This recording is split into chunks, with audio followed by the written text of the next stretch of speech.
Okay, tonight is Mosiah chapter 29.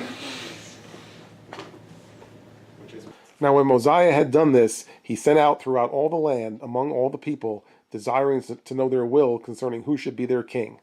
And it came to pass that the voice of the people came, saying, We are desirous that Aaron thy son should be our king and our ruler. Now Aaron had gone up to the land of Nephi, therefore the king could not confer the kingdom upon him, neither would Aaron take upon him the kingdom, neither were any of the sons of Mosiah willing to take upon them the kingdom. So at the beginning of this chapter, it says Mosiah decides to have a vote. He's going to have an election for the next king, okay? I mean, a lot of times, or really probably almost all the time, the king designates who the next king is going to be, but Mosiah wanted it to be something that all the people would participate in, so he said, let's have an election. And so upon having the vote, it says that they chose one of the sons of Mosiah, the one named Aaron, to be the next king. They picked him to be the king, even though he was off in the land of Nephi preaching to the Lamanites, right, and then eventually getting thrown into a prison and so forth, as you'll find out later. So he was really not available to be king. So that's why it says, well, Aaron had gone away, so, and he said before he left he didn't want to be the king, and really none of the sons want to be the king, so now we have a little problem here. All the sons of Mosiah preferred to do the missionary work, so they weren't looking to just sit around and be the king. They felt called by God to do this, and so when God calls you to do something, that's what you want to do. Therefore King Mosiah sent again among the people, yea, even a written word sent he among the people. And these were the words that were written, saying, Behold, O ye my people, or my brethren, for I esteem you as such, I desire that ye should consider the cause which ye are called to consider, for ye are desirous to have a king. Now I declare unto you that he to whom the kingdom doth rightly belong has declined, and will not take upon him the kingdom. And now if there should be another appointed in his stead, behold, I fear there would rise contentions among you. And who knoweth but what my son, to whom the kingdom doth belong, should turn to be angry, and draw away a part of this people after him, which would cause wars and contentions among you, which would be the cause of shedding much blood, and perverting the way of the Lord, yea, and to destroy the souls of many people. Upon getting the results of this vote, and them picking one of his sons to be the king, we didn't want to be the king, so Mosiah says, okay, wait a minute, that didn't work out too good, so we need to look at this further, all right? So it says he sent another written word out to the people, and saying, okay, listen, all right, the one you picked to be the king, he doesn't want to be the king. Let's look at this over again. It says, yes, my son should be the king. Now, I don't know if Aaron was the oldest. I don't know, because it says, he to whom the king doth rightly belong has declined, unless he was going by the fact that he threw it out for the people to vote, and they picked Aaron, therefore he was going to be the rightful successor by virtue of that vote. But because usually they list sons in the order of their age, and in the couple chapters ago, it has Ammon listed first, as Ammon and Aaron and Omner and Himni. So I always assume that that was their order of ages. But regardless, it says that he's the rightful successor, but he doesn't want it right now. So it says he's declined. So now I don't necessarily want to just pick somebody else to be the king instead of him. It could cause contentions, right? Let's just say, okay, and Aaron was picked to be the king. He doesn't want to be king, so I'm going to appoint somebody else. I'm going to appoint Joe Blow to be the king. All right. So now we have King Joe Blow here, and so now maybe a year from now, Aaron comes back around and says, you know what? I changed my mind. I'm ready to be king now, and I'm the rightful successor as the king because the people picked me. So I want to be king. But King Joe Blow was saying, but I'm king now, right? Well, now you have a problem, right? Because there's going to be someone who say, yeah, that's right, we wanted Aaron in the first place, and yeah, we voted for him, so yeah, we recognize him as the king, and the one that was the substitute king saying, but no, but the king appointed me, I'm the king. So you have a problem then, you have a contention, and so now he's saying, I don't want to cause that, I don't want to pick somebody else, and I'm trying to look ahead and say it could be a problem, so I don't want to see that kind of problem in this kingdom. We have a nice kingdom going, let's not divide it by having multiple people wanting to be the king. Now I say unto you, let us be wise and consider these things. For we have no right to destroy my son, neither should we have any right to destroy another, if he should be appointed in his stead. And if my son should turn again to his pride and vain things, he would recall the things which he had said, and claim his right to the kingdom, which would cause him and also this people to commit much sin. And now let us be wise and look forward to these things, and do that which will make for the peace of this people. I like how he's saying, well, let us be wise and consider these things, all right, as opposed to let's just jumping into something and because it feels good. All right, let's be wise here. Let's think about this and make a good choice here, all right? Now, he says, we don't want to destroy anybody. And he says, and certainly in 9 it says, in 8 it says, we have no right to destroy my son, my son. That would certainly be a possibility, right? That the new king would eliminate the competition, or his followers, maybe there'd be a war, as they just read in this other on the gold plates. Maybe there would be some kind of fighting over this, and his son could be a victim of that, right? So he said, yeah, you're going to put him in a position to be destroyed by if we put a substitute king in here. So I don't think that's a good idea, right? And further, as it says in 9, it says, right now my son is all excited about doing missionary work, and he's following, the teachings of God. But what if it says, what if he turns back to pride and vain things and then just says, hey, you know what, I want to be king, that would make me an important person, and what am I, stupid? I'm turning down the kingdom, all right? And so, maybe he'll just turn back to his pride. I want to be the king. Well, it says that then we have a problem, right? We have a problem. It's going to cause people to commit sin because now they, follow me, don't follow the regular king. I should be king. And so again, he's kind of reiterating, let's be wise and not, let's look down the road. Like in 10 it says, let's be wise and look forward to these things and make the choice that'll cause peace for the people, not that'll promote wars later on and fighting, but let's try to do something that's going to be a peaceful condition for the people. So let's not jump into this and just appoint somebody else to be king. Therefore I will be your king the remainder of my days. Nevertheless, let us appoint judges to judge this people according to our law, and we will newly arrange the affairs of this people. For we will appoint wise men to be judges, that will judge this people according to the commandments of God. Now it is better that a man should be judged of God than of man, for the judgments of God are always just, but the judgments of man are not always just. Therefore, if it were possible that ye could have just men to be your kings, who would establish the laws of God, and judge this people according to his commandments, yea, if ye could have men for your kings, who would do even as my father Benjamin did for this people, I say unto you, if this could always be the case, then it would be expedient that ye should always have kings to rule over you. As he's kind of concluding, saying that none of my sons want to be king, so he's telling, all right, he says, for the time being, I'll continue as the king. All right, however, let's start to work in a new direction. Right? Let's set up some people that we're going to call judges. Right? We're going to let them kind of judge the people based on our existing laws, which are presumably based on the laws of God, right? Because Mosiah was a godly king. So their laws were based on the laws of God. So he said, how about if we just kind of get a panel of judges, and so if there's any disputes or any problems, instead of coming to a king, you come to these judges, and they'll go ahead and judge, whether it's right or wrong, or this way or that way, or whatever it is, right? So he's kind of proposing a new system that they had never had before. It was always the king, and the king had absolute rules, so he could say whatever he wanted, and it was so. He could even overrule the laws if he wanted to as the king, but now he said, how about we just have some judges that'll just follow the laws, and then we can kind of go that way. And then now he's kind of reiterating about the perils of having a king. And did you get what his description is why, in what cases would it be good to have a king? If you have a godly king who's going to have godly laws that would judge the people accordingly by the laws of God, that's okay, right? You wouldn't mind being subject to somebody who is taking his direction from God, right? Because that's what we all would want. But it's, of course, the problem is when you get the people who are not that way, which often is the case.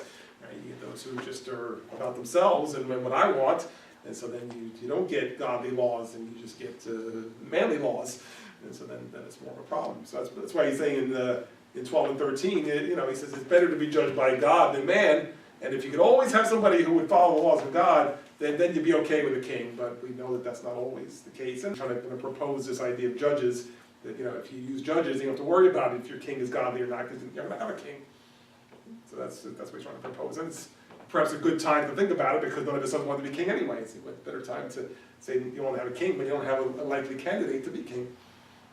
And even I myself have labored with all the power and faculties which I have possessed to teach you the commandments of God, and to establish peace throughout the land, that there should be no wars, nor contentions, no stealing, nor plundering, nor murdering, nor any manner of iniquity. And whosoever has committed iniquity, him have I punished according to the law which has been given to us by our fathers. Right, so I think he's just trying to again reinforce the idea of what you could have with a good king. Right? Because Mosiah was considered to be a really good king and following the laws of God. And that's what he's saying. He says, I did the best that I could to rule by the laws of God. Right? So he says, I tried to teach you the commandments of God. I tried to keep peace in the land, and saying all different things that he wouldn't allow. Right? And if somebody did some of these things, I tried to basically take care of that under the law to the best of my ability. So I'm trying to say that it's possible to have a good king, just you're not guaranteed of that, because you can certainly get someone who's not. So he was an example of a good one. As we were saying before, maybe some remembered King Noah, that how he was, but others may have only ever had either Mosiah or his father King Benjamin as the king. So they only saw the good side of it. So perhaps it was good to have the other side to look at, so they could know what happens when you have a king that's not a godly man. Now I say unto you that because all men are not just, it is not expedient that ye should have a king or kings to rule over you. For behold, how much iniquity doth one wicked king cause to be committed, yea, and what great destruction. Yea, remember King Noah, his wickedness and his abominations, and also the wickedness and abominations of his people. Behold, what great destruction did come upon them, and also because of their iniquities they were brought into bondage. He's saying, he says, there's plenty of times that you'll have, it's not expedient, as he says, that you would have a king, because they might not be a righteous man, right? And, and in 1718 it's saying, think of how much damage even one bad king can do. And, you can probably see that in different walks of life anyway, right? That, if you work for a company, right, and you get one bad boss in there, right, how much damage can he do in a short period of time, right? A lot. So you see a leader who's given power, right? And if he's not executing that properly, he can do a lot of damage. Okay, so one bad leader can really damage the people. And so of course we saw with the story of Noah how that could go. But so in 18 it says you remember all the things that he did, and then how it affected the people, right? Because first of all, the people themselves follow the examples. So they're, like a lot of cases, they do either what they're taught or what they can get away with. And if they're allowed to do things that are against the word of God, and nothing is said or done, well then it's okay, I guess, kind of thing. So they certainly were able to do things that were not appropriate. And then because of that, there was a penalty invoked on all the people, which was what? Bondage. Right, that they came into the bondage. Okay, that they were under bondage to the Lamanites for a period of time, and that they had to escape from there, right? So then that affected everybody, not even just the king and those who were like the king, but that affected everybody. So again, one bad leader affects everybody, and so that's why you want to be careful who you choose as your leader. And so that's what he's telling them. He says, all right, it's really hit or miss with these kings. If you get a good one, you're okay. You get a bad one, it affects everybody in a really bad way. And were it not for the interposition of their all-wise Creator, and this because of their sincere repentance, they must unavoidably remain in bondage until now. For behold, he did deliver them because they did humble themselves before him, and because they cried mightily unto him, he did deliver them out of bondage. And thus doth the Lord work with his power in all cases among the children of men, extending the arm of mercy towards them that put their trust in him. Now at the end of 18, it had said that that they wound up in bondage because of the collective iniquity and the wickedness of the king and so forth. Right now in 19 and 20, it's saying the only reason that they got out of that position, and God delivered them, right? Because they humbled themselves, because they repented, they were forgiven, and that God delivered them. Right, so as it says in 19, it says, were it not for the where he used interposition, that means that he got involved. All right, the all-wise Creator, all right, that they would still be there. Right, as it says in 19, they would have unavoidably remained in bondage until now if God hadn't intervened on their behalf. Right, and the reason that he did is what you just said, is because of their sincere repentance.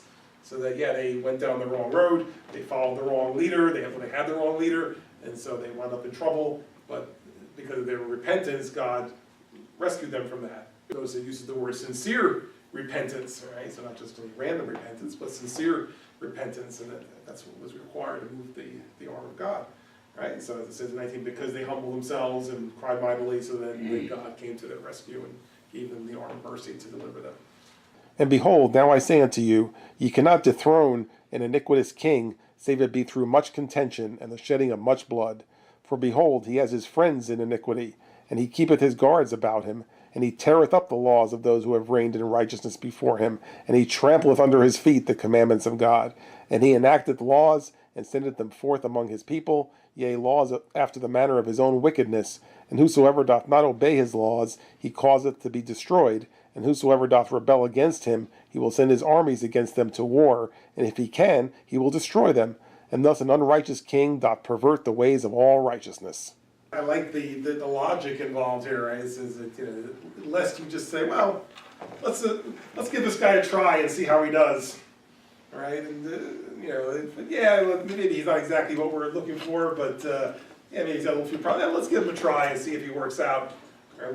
What's the downside of that approach? You can't just change your mind then later and say, okay, we change our mind. Let's go a different direction now, right? I mean, once the king is in place, then you're stuck, right? You're stuck with him. That's what you've just been saying, right? He has his friends in high places. He has his guards. He has the ability to change the law, right? If you point out how he's breaking the law, he can then change it. Okay, well then that's not the law anymore. This is the law now, right? So he can do whatever he wants if he's the king. So once you get a lousy king in there, you're stuck, right? And so one of you always see stories about plots to kill the king, right? Because that's probably the only way you get rid of the bad king, right? I'm sure there's no process to impeach him, all right, or try to bring him to a trial or something. There's no such thing with the king, because the king is over everybody. So once you get a bad king, you're stuck. And so that's what he's saying here, is to be very careful before going down that road, because if you get a bad king, then you have a problem. And now behold, I say unto you, it is not expedient that such abominations should come upon you. Therefore choose you by the voice of this people judges, that ye may be judged according to the laws which have been given you by our fathers, which are correct, and which were given them by the hand of the Lord. Now it is not common that the voice of the people desireth anything contrary to that which is right, but it is common for the lesser part of the people to desire that which is not right. Therefore this shall ye observe and make it your law, to do your business by the voice of the people. And if the time comes that the voice of the people doth choose iniquity, then is the time that the judgments of God will come upon you. Yea, then is the time he will visit you with great destruction, even as he has hitherto visited this land. He's concluding from the previous discussion about all of the bad things that can happen to you with a bad king. He says, now, I don't want that to happen to you. Right? I don't want you to have to face this kind of stuff. So let's come up with a better way, a better system.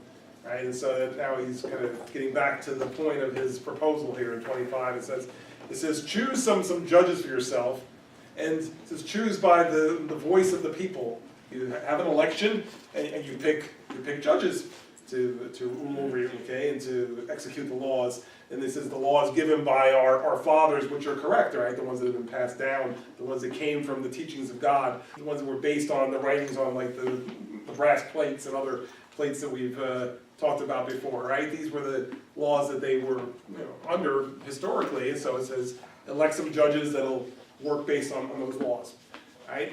Now in 26, he's making like just a kind of a general statement here. He says, usually, he says the majority will go the right way.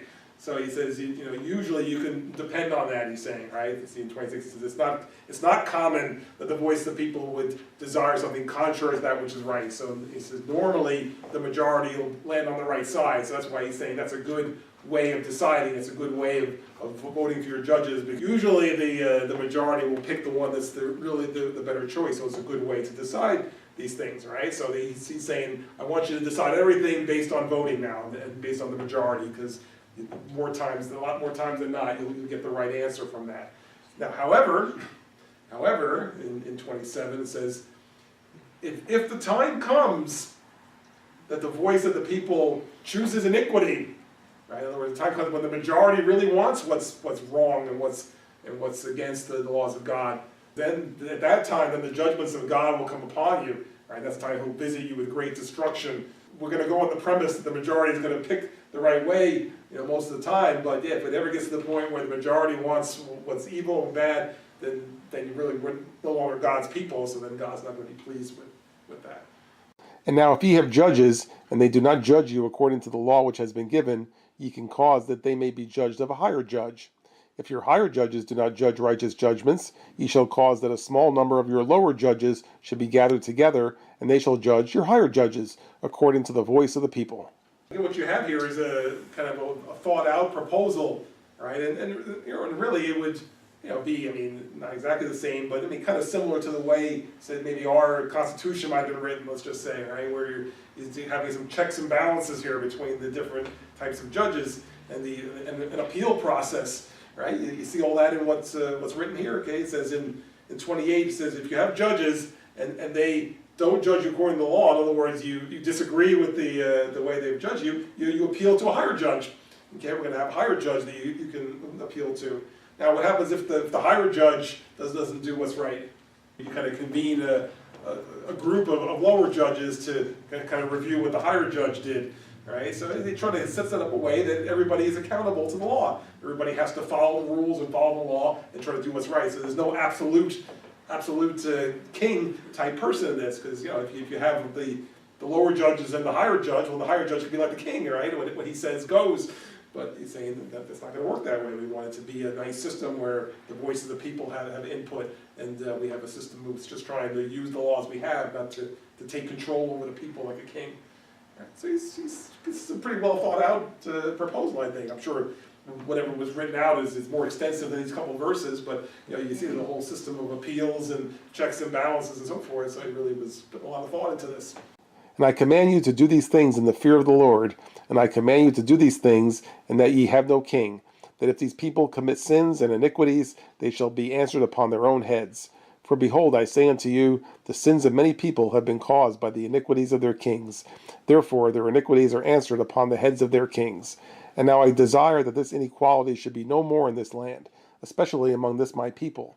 But I desire that this land be a land of liberty, and every man may enjoy his rights and privileges alike, so long as the Lord sees fit, that we may live and inherit the land, yea, even as long as any of our posterity remains upon the face of the land. He's saying that when you had a wicked king, again, perhaps it could have been said it's the king's fault if you all did wrong, right? Because he misled you, or he taught you the wrong way, or right. So maybe a lot of those people who were under King Noah could have said, well, it wasn't my fault, it was his fault, right? He taught me wrong, right? But now by changing over to this kind of system, what does that also do for if I do wrong now whose fault is it? It's your own fault now, right? So that's what he's saying, is we're going to shift the responsibility to each person, right? So you do good, then good things will happen. You do wrong, your fault, so you'll be punished. You can't blame it on the king and say it was the king's fault, because there is no king, right? Which is what it said there. It said like in 30, it said, if these people commit sins and iniquities, that they shall be answered upon their own heads, right? Whereas in 31 it says if they were caused by the king, then the iniquities were answered upon the heads of the king, right? So when the king was there, you could blame on the king, but now no more king, so now it's up to you. So you right or wrong, you benefit or are punished accordingly, right? That's why it says in 32, it says he wants to get rid of this inequality idea that that the king is somehow higher than everybody else. Everybody can be considered equal. Everybody can now do for themselves, right? And everyone can enjoy the privileges of being living in this land, right? Without having to answer to a king or give part of what they own to the king just because he says he wants it. Right? So again, he's trying to set up a nice system for the community to go forward after he's gone. And many more things did King Mosiah write unto them, unfolding unto them all the trials and troubles of a righteous king, yea, all the travails of soul for their people, and also all the murmurings of the people to their king, and he explained it all unto them. And he told them that these things ought not to be, but that the burden should come upon all the people, that every man might bear his part. And he also unfolded unto them all the disadvantages they labored under by having an unrighteous king to rule over them, yea, all his iniquities and abominations, and all the wars and contentions and bloodshed, and the stealing and the plundering and the committing of whoredoms, and all manner of iniquities which cannot be enumerated, telling them that these things ought not to be, that they were expressly repugnant to the commandments of God. What you have here is a summary, all right, that, we've kind of already talked about some of, what the king was saying about the disadvantages of having an unrighteous king, about, if it was a righteous king, that would be okay, right, and all the things that could happen to you when you have the unrighteous king. And so that's really all it's saying here, is saying, I guess, rather than writing all the words that he said, see, as much as we've read them, I guess there's even more that he said about it. So it's in the, see, that 33 says, many more things did he write to them, okay, unfolding all the trials and troubles of a righteous king, and what happens when you have an unrighteous king, and all the trouble that the people can get into, all the disadvantages of that. So it's here's just kind of summarizing the fact that he really laid it out for them, because very distinctly, right, a lot of detail, so that they would understand all the reasons why they wouldn't want to have a king, and also so that they'll now presumably support his proposal for a new system going forward, right? That this whole system of judges, he wants their support in that to make it work. As was said this way, that they're not going to look to change it again in another generation, right? But that they would stick with it and use this system, that because they would recognize all the problems that come with a king. So here's a new system, and I want you to use this. I want you to go with this, and I think this would be a good system for you. So he's trying basically to sell it to them, and so he wants them to accept that and support it. And now it came to pass, after King Mosiah had sent these things forth among the people, they were convinced of the truth of his words. Therefore they relinquished their desire for a king, and became exceedingly anxious that every man should have an equal chance throughout all the land. Yea, and every man expressed a willingness to answer for his own sins.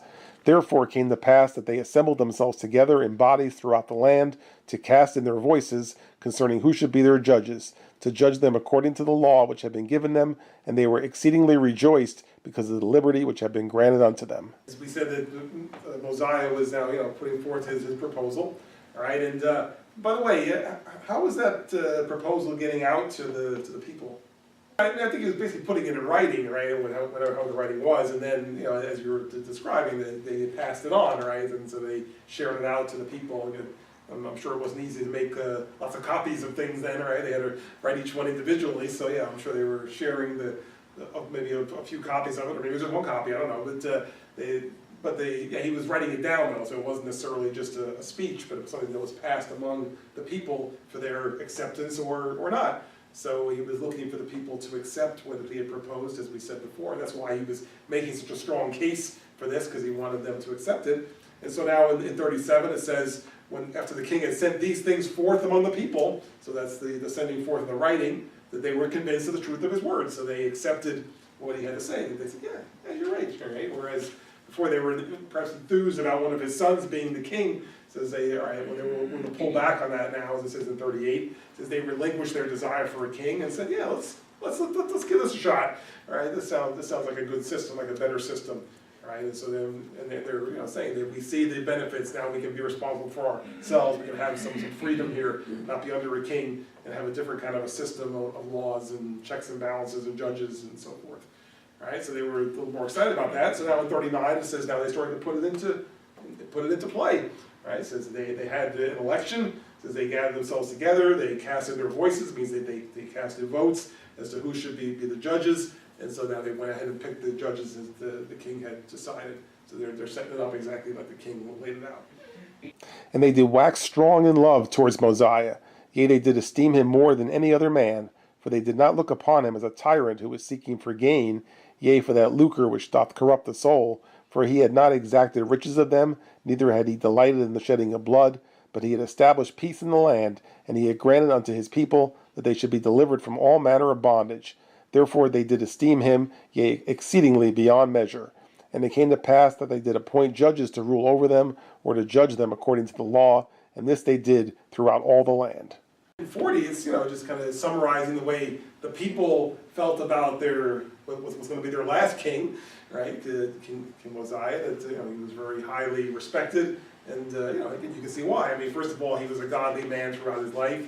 He was a seer who God gifted with the ability to translate languages off the different plates, and he led the people in a godly way, and he was concerned about the people, and this is evidence of that. He took time here towards the end of his life to develop a whole better system of government for them, that they could go forward without a king, and then to avoid the pitfalls that come with having a king. So all this because he cared about them. I mean, he's going to die soon, so you say, what does he care about what happens after he's gone, right? But he took the time to lay this out for them, that they would have a better way to rule themselves and to be able to pick judges. Right, so then 41 it says that they went ahead and voted and appointed the judges and throughout all the land they set the judges just the way the king had talked about. One word in 40, lucre. Okay, who knows what lucre means? It just really means money, but when it's used that way, usually it's used in kind of a negative way, right? Like it's saying here, it says that the king, he wasn't a tyrant seeking for gain over that lucre that corrupts the soul. The basic definition is just money. So. And it came to pass that Alma was appointed to be the first chief judge, he being also the high priest, his father having conferred the office upon him, and having given him the charge concerning all the affairs of the church. And now it came to pass that Alma did walk in the ways of the Lord, and he did keep his commandments, and he did judge righteous judgments, and there was continual peace through the land.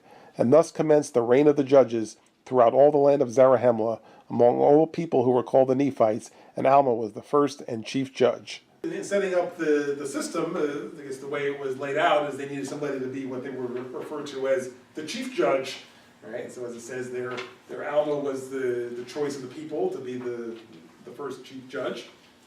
Okay, and he was also apparently by then considered the high priest of the church, so he was actually, at least for this time, responsible for the church and for this new form of government. So he had two big jobs, but I guess he was, again, a popular godly leader by this point. We read about his great conversion there a couple weeks ago. So he had fully turned around and was now using all of his intelligence and ability to speak for good purposes, for the purpose of God. And so the people recognizing this wanted him in that position to oversee this new form of government. Right? So of course this is Alma, the son of Alma, right? And we understand the one who just converted a couple chapters ago, and so this is what we're talking about, right? So he would be a younger guy, but now able to take over this responsibility.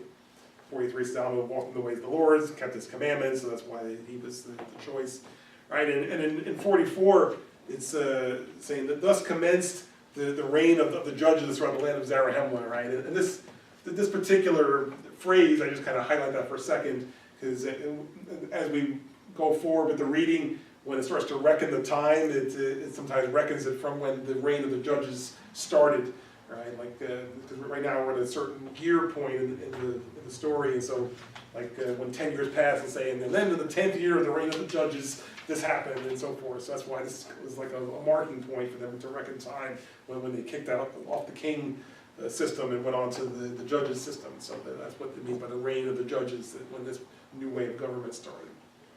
And now it came to pass that his father died, being 82 years old, having lived to fulfill the commandments of God.